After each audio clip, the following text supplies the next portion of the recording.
We are live. Let me get Kara Dennison up on here. How's it going, everybody? Welcome to Getting Past the Gatekeeper podcast with your hosts, Tim Madden and Kara Dennison, where we share tactics and strategies live every Thursday at 3 Eastern inside the Executive Career Network Facebook group on YouTube. And we are here to help you navigate the current market to land the job that you know you deserve. And hey, if you don't know us, why don't you introduce yourself, Kara? Sure. So my name is Kara Dennison. I spent my career as a corporate recruiting leader. And since joining Tim, we have created the Executive Career Upgrades program where we help directors, VPs, and executives land their dream jobs. It's awesome. We love it. And we are the hosts of this podcast. Hello. Hi. How are you? And the hosts of the Executive Career Network, the fastest growing career network on Facebook, where we are broadcasting live. Tim, who are you? What's going on? My name is Tim Madden, and for the past decade, I've been a seasoned headhunter who's overseen around 5,000 placements, and I have seen every single possible way this could go wrong. I don't know what I'm targeting. I suck at interviewing. I'm too old. I'm too young. I don't have a degree, and I'm missing other stuff, but we're here. The purpose of this podcast is to help you, right, move forward to get your dream job. And hey, before we get started, we are moving to Apple Podcasts. I think that's what they call it, and Spotify. So for people that can't catch us live in the group or want to watch the replay maybe while they're driving, we will get that to you shortly. If you are new to this group, in the resources tab, the announcements tab, we have some training we recently held, which now I think 1,000 people have went through. We still every day get emails about that. So if you're struggling in your career search or thinking about making a move, highly encourage you to watch that. We have some other 2 guides there. What are those guides, Kara? Something about resume. What's the other one? Stuff in there. We have our interview. Well, actually, we have some really cool stuff. So yeah, that on-demand training. I know we had some questions yesterday about some tips about how to get connected to people. So if you guys are looking for some tips to navigate your current job search, definitely check that out. We also have our executive resume secrets. So if you're looking to update your resume and you're not really sure, or it's been a while since you updated your resume, check out our executive resume secrets. It's our top 5 secrets to get your resume past the gatekeepers, and our executive interview secrets. If you have an interview coming up, which you should definitely listen to this podcast because we're going to talk about that right now. But we also have some executive interview secrets to check out too. So definitely check that out. Only available in this group. So awesome. And if you are new to the group or you've been here for a little bit and you're in a career search, every Tuesday, right? Every Tuesday, we encourage you, we make a post to get connected with other people. If you're in our ECN group, right, this is full of directors, VPs, and executives. We ask that you say, who are you trying to get connected to? And Thursday, we do something really cool with LinkedIn. Be sure you're checking the comments. So today, we're talking about one thing most people struggle with, and it's how to nail this little elevator pitch, which we can also say, it's how to frame yourself, right, for success inside the interview. Because remember, yeah, they viewed your resume, right? I get it. You're going on your interview now, right? Do you know what to say? It's not good enough just to look good on paper. You have to know exactly what to say to present yourself as a leader, as a consultant, so you can frame this interview right so that you can ace the interview and close the deal. And if you don't do this, right, a lot of people are like, they always come to me saying, I'm really frustrated about interviewing. You know, I'm not sure. I'm kind of scared, etc. I've got rejected in the past. So here's my number one question for you. Do you have a blueprint and have you trained? And if the answer is no, man, I'd be scared too, right? The analogy I always give people is I'm a military veteran, right? I'm a field artillery officer. I tell people, hey, if I was dropped into combat and I didn't know how to fire my rifle, reload, sight in on my weapon, use my equipment, call for help, would you guys be scared? Probably. So think about it, right? You need a blueprint, you need a plan, and you need to practice it. So today, we're giving some secrets away, so make sure you're taking notes, right? Make sure you're taking notes. But first, before we go into it, let's maybe talk about the worst thing you could do in your pitch. Why don't we talk about that, Kara? Awesome.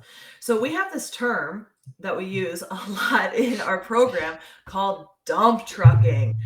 Have you ever been to a networking event or perhaps been in an interview and done this yourself or interviewed someone and they dump truck? So, what is dump trucking, right? Dump trucking is where someone starts talking and all of a sudden you realize they're still frickin' talking and you've checked 20 minutes later. and all of a sudden they're telling you about their kids, their pets, their past lives, all this other stuff, right? And you have no idea what they're saying. Maybe you've caught yourself and you're like, oh man, I'm still talking. If you're still talking and you don't know how to wrap it up, that's a problem. And this happens a lot. And we always say, you probably have heard when it comes to your elevator pitch, that it should be about 60 seconds. And that's absolutely right, because a lot of times people's attention spans are very, very short, especially today in the world of social media and Twitter and TikTok and all this other stuff. So we always practice with people in our program, how do we make sure that you are framing the interview and your elevator pitch in a short amount of time and also answer questions in a short and concise way as well. So we're going to talk to you today about specifically framing the interview and your elevator pitch, but dump trucking is probably the worst thing that you could possibly do to lose. Absolutely. And another thing too, this typically is a byproduct off of not having a blueprint for what you're exactly going to say. And number two, not practicing it.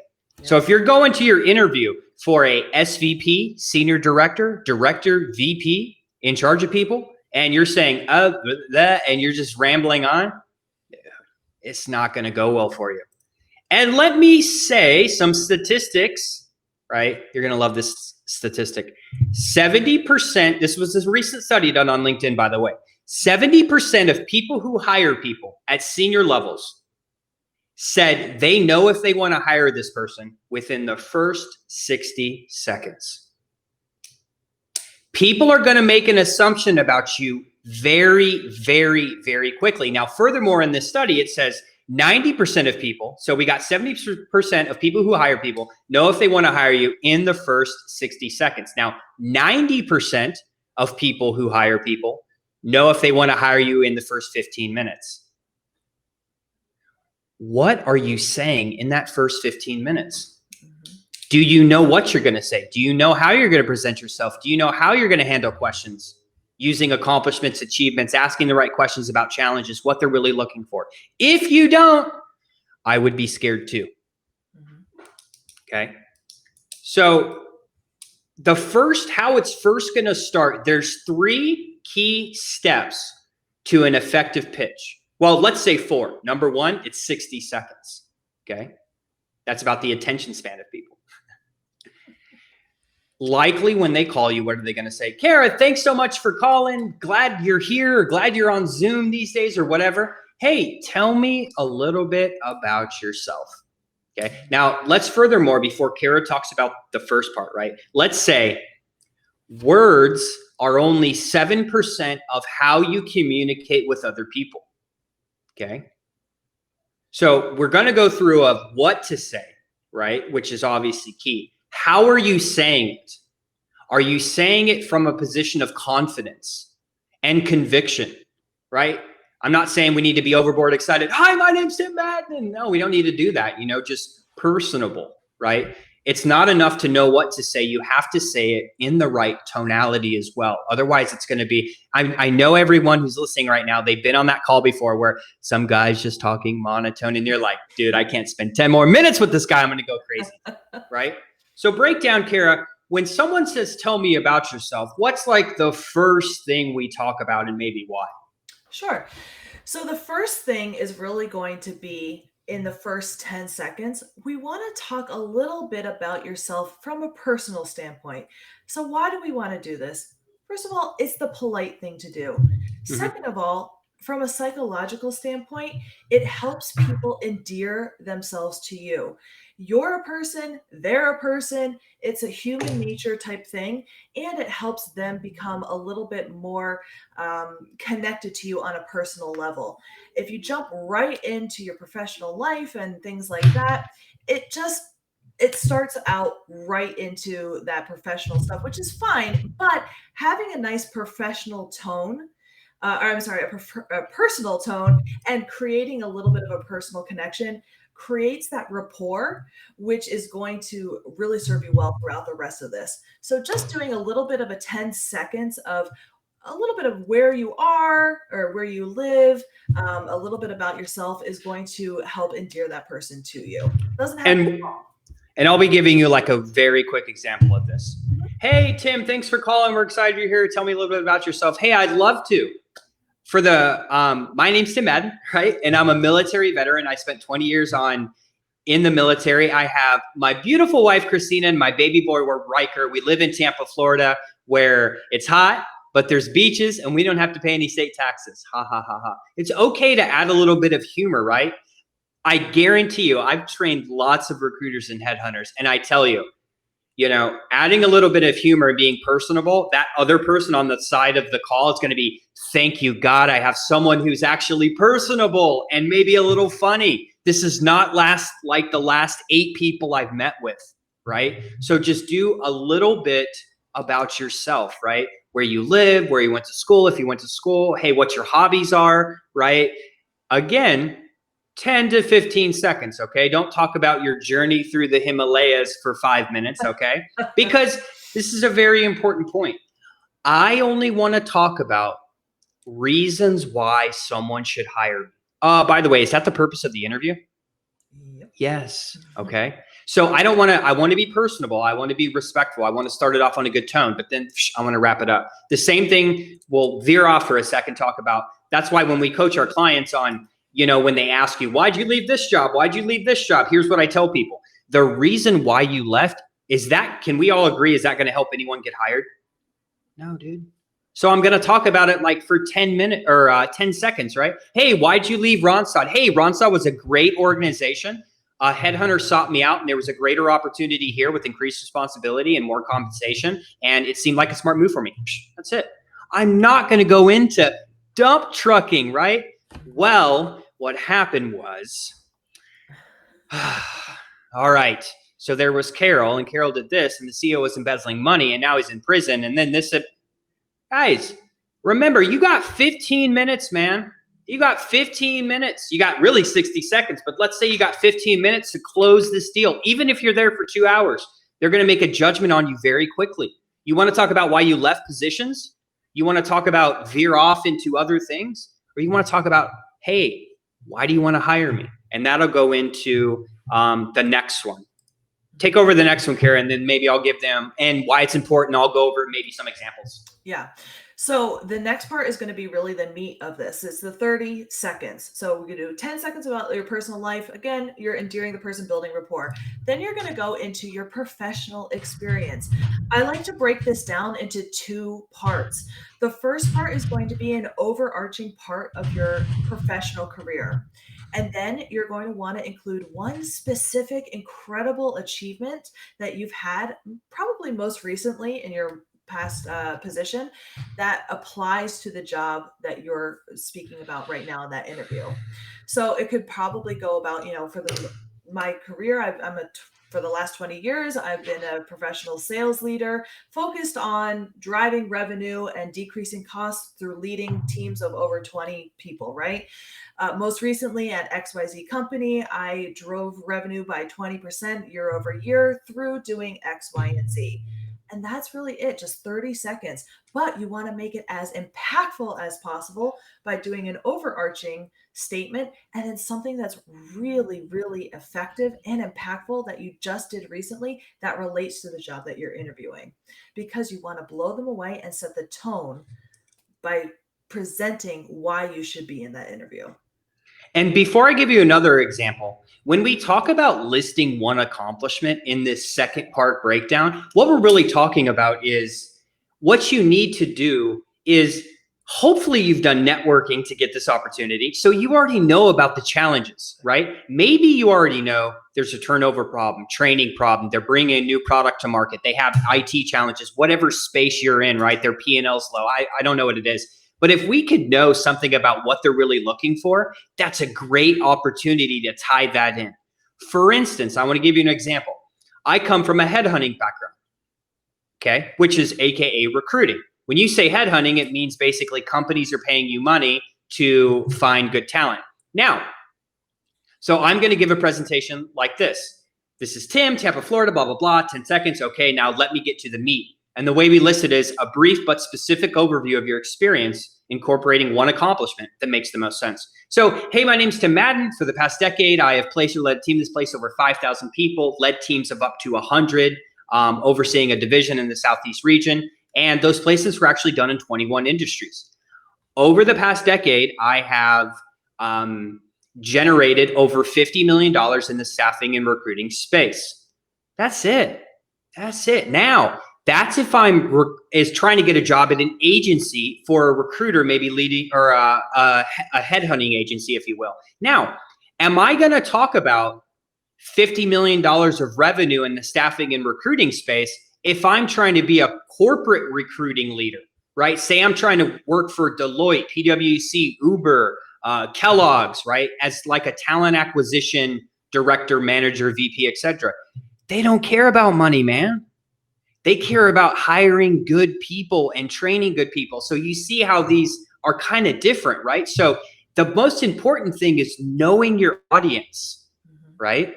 Trying to make an assumption of, based on my background, based on my experiences, if these people only knew one thing about me, what would that one thing be? And again, if I'm recruiting to be a leader at a headhunting organization, do you think it's important to tell them that I've generated $50 million in the past decade? Absolutely, right? They're going to be like, hire this guy. All right. Well, first they're going to say, prove it. And then if it's true, hire this guy, right? But hey, again, you're on the corporate side. They're worried about different stuff. So I can't express enough in know your audience, right? Know your audience. And then the last part, and Kara can give us some couple examples, right, is effective pitch. Again, number one, a little bit about yourself, 10 seconds. Number two, a brief but specific overview of your experience, including one significant accomplishment, roughly 30 seconds. Number three, what drew you to the company, and try to use some common ground. Here's what I mean by that. Now, there's many different variations of how you may have got this interview. Maybe the recruiter contacted you, headhunter contacted you. Maybe it was a networking event. Maybe who knows how you got it. It doesn't matter how you got it. Even if a recruiter calls me out of the blue or emails me and said, hey, are you interested in working at TrueBlue? And I say, yeah, I'm still going to say, what drew me to TrueBlue, right? So Kara, maybe give us an example of, a good response to what drew you to the company as you're wrapping up that pitch. Yeah. So how I really like to do this is it kind of also frames this interview, because you're sharing why you're so excited to be there in that interview, and it sets the tone for the rest of the interview. So, and why I'm so excited to be talking to you right now at TrueBlue is because from everything I learned from talking to the HR recruiter, it seems like my skills are perfectly suited for the challenges that you're facing in regards to driving revenue in this current market. And from what I have heard, my experience doing X, Y, and Z is going to be perfectly suited. And I'm really excited to learn more about the challenges and opportunities you're currently facing. Something like that. So why this is so important is that you're now expressing why you're so excited to be there at that specific company, not just to get any job. Exactly. And give me one sec. The other part is, when we talk about what drew you to the company, like I'll give you another example. Kara, what drew me to Executive Career Upgrades is they are the best career coaching company in America. Who wouldn't want to work for Executive Career Upgrades? I saw last year that you guys did $7 million in salary increases. I saw your testimonials. You guys are changing people's lives, helping them accelerate their career. And this would be, and blah, blah, blah, an awesome opportunity for me to do this. And the last thing you should say is, and I'm excited to be here, or I'm excited to talk to you, right? Doing this effectively, I can't stress this enough, is so important. If you're stumbling, if you're talking too much, if you're drifting, you will not get passed on to the next thing. right? I'm sure you've heard, if you are in sales or maybe you're not, I'm sure you've heard this term before. If they're talking more than you're talking, it's typically a good thing. Think about how a doctor works, right? Because you need to be a consultant and doctors are consultants. You go into the doctor and you tell the doctor, he says, hey, what brought you in today? And you're talking for 10 minutes, right? Oh, this pain in my foot and it's this and it's this. And he says, hey, let me see it. Does this hurt? Does this hurt? Here's your prescription. So we talk about, in our coaching program, the consultant approach, right? They need to be talking more so that you can learn, what are they really looking for? What are their challenges? Ask them follow-on questions. Hey, we're really having a turnover problem in our department. Next logical question, what have you done so far? Why do you think it's happening? These things are vital so you can set up your responses. Most people are just fumbling because they don't have a blueprint. They don't have a plan. And if that's you, hey, DM me or Kara, right? We'd love to talk to you about our program. But if you don't have a plan, how can you be successful? If you're terrified of interviews, do you think you're going to show up different as someone who's confident? Maybe. So when you frame the interview successfully like this, you've already set the tone by saying a little bit, you built the rapport, right? You told them a little bit about yourself on a personal level. You've set the tone by saying exactly why you are supposed to be in that interview. And you told them exactly why you're so excited to be there. If you can then go through the rest of the interview as the consultant, which we won't go into now, it also then sets the tone and sets you up for success to end the interview appropriately as well. That way, you have gone through the interview, you've been the consultant, just like Tim said, you've asked the right questions, you can be that consultant, and then at the end, it's a great way to be able to wrap it up, right? So wrapping it up and setting the next steps is really the best way to ensure your success in the interview, right? So you've set the stage by saying that you're excited to be there because one, you've already, like Tim said, you've hopefully done your research, you've hopefully talked to someone and you know a little bit about the challenges and you're already there. And then at the very end, you can recap it because you've been that consultant, you've taken your notes and you've been able to overcome their challenges and objections. So then at the end, the best way is to just make sure that you're recapping it. I just lost my train of thought. I'm so sorry. Okay. I'll take over first. Go ahead. Thank you. Good? Yes. Hey, here's the analogy I'll give you. Think about pickup lines back in the day. Maybe you're a guy watching this, right? And you are trying to pick up a girl at a bar. Or say you're a girl trying to pick up a guy at a bar. Do you think the first words that are coming out of your mouth are important? Yeah,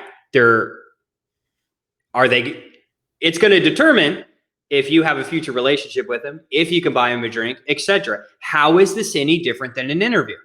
They're going to judge you based off the first words you're going to say, right? So I can't tell you like how important this is to landing your dream job. And if you don't know how to do this pitch, if you're just watching, let's go over it one more time. Number one, 10 seconds, a little bit about yourself. Number two, a brief but specific overview, right, of your career in X industry, maybe why you're passionate about it, and one significant accomplishment, which makes sense and is relatable to the position they're trying to fill.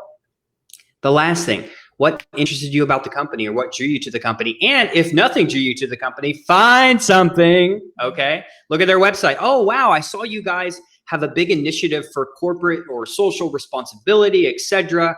I saw your values, your mission. I know Joe works there. Whatever the thing is, make sure you do that so you can know not only am I qualified, right? Hey, I'm qualified and I'm interested in you guys for these reasons and I'm excited to talk to you. Mm-hmm. Absolutely. Anything else we'd like to cover? And as always, if you have any questions, pop them in the comments. But, we wanted to come on today because we know a lot of people are afraid of networking. A lot of people are afraid of interviews because they don't have a plan, because they haven't practiced. And if that's you, well, what kind of results do you expect, right? For all my military members, we have these physical training assessments every year, right? Well, what happens if we don't train? Well, do you think we're going to pass? I mean, maybe you're gifted or you're talented, right? But it's hard to be successful if you don't have a blueprint, don't have a plan. And I think that about wraps it up, Kara. Any final comments that you'd like to talk about? Absolutely. That's what I was trying to say when I lost my train of thought, is that we did a previous episode a couple weeks ago about controlling the process. At the end of the Mm. interview, control the process, lock down the next steps. When you are successful in framing the interview at the very beginning, and you're successful at locking down the next steps and controlling the process, and when you have a successful blueprint and you can practice this, those three things combined together, that's how you are able to have the most success and you can land your dream job. Thank you guys so much for listening. We are here with you every Thursday to make sure that you are navigating this current job market in order to land your dream job. And like Tim said, drop your comments or questions in the comments below, and we will make sure to answer them or shoot us a DM. And thank you guys so much for listening. Have a great day, everyone.